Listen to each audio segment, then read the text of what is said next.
Why is there so much hatred for the Duke Blue Devils? I'm gonna go out on a limb and say this because I'm gonna keep it real. I think it's an interesting fusion between elitism, people feeling like it's an elitism situation with Duke, and race. I mean, let's just be honest. This is the elephant in the room. When you look at Duke, historically over the last 25 years, a lot of times they'll trot out 3 or 4 white guys. And brothers in the barbershop, they'll look at that like, oh my gosh, how are they, running this athletic black team with a lot of guys coming from humble beginnings off the court? And I think a lot of times you look at that situation and how successful that they've been, and people wonder. They look at Duke. They look at the fact that a lot of these players come from very good backgrounds, and it's almost kind of like an Ivy League presence with a team that plays Division I basketball, and it rubs a lot of people the wrong way. And it's not just about race, because I talked to a guy in the sports room a little bit earlier, the newsroom a little bit earlier, and he says, listen, I'm a 60-year-old white guy, and I don't like Duke. And I think it's a lot to do with the class of the player on Duke's team compared to 98% of the rest of college basketball. It doesn't sound very good, but it is what it is. Okay. I agree with Doug to a certain extent. However, I think more to do with anything, it's the fact that they're winners, and they've always been winners. You've got the Cowboys, the Lakers, and the Yankees in the professional leagues. They're all hated. You've got Southern Cal, Ohio State, Notre Dame. They're always hated because they're notoriously known for winning. Duke is always on primetime TV. You talked about how they ended up getting in the sweetest bracket. Coach K appears to get preferential treatment when it comes to calls by looking at a referee, and if a call that's questionable goes against Duke, right back down on the other side of the court, a whistle's blown, quick makeup call.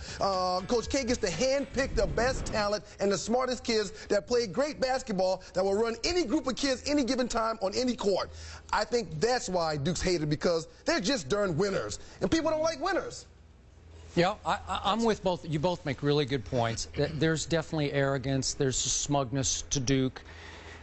Just me personally, I've never hated Duke. I don't love Duke. I'm somewhere in the middle. I admire what they've done.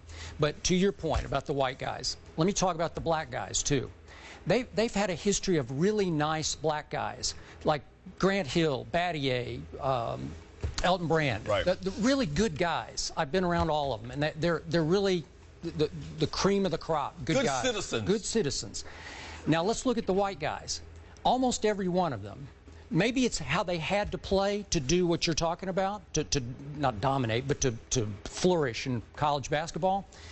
They've all played with chips on their shoulder. They've all had a little edge to them. They're all hateable, starting with J.J. Redick. Does that come from Coach K? I don't know. It's almost like an attitude you need to have to get out there and say, I can hang with anybody out here. Wojo and Hurley, they all had chips, didn't they? Right? Yeah. Chips on their shoulder. They did. Like Danny Ferry became basically a goon in the NBA, but he played Leitner. They had like a nastiness to him. Like they made themselves despisable.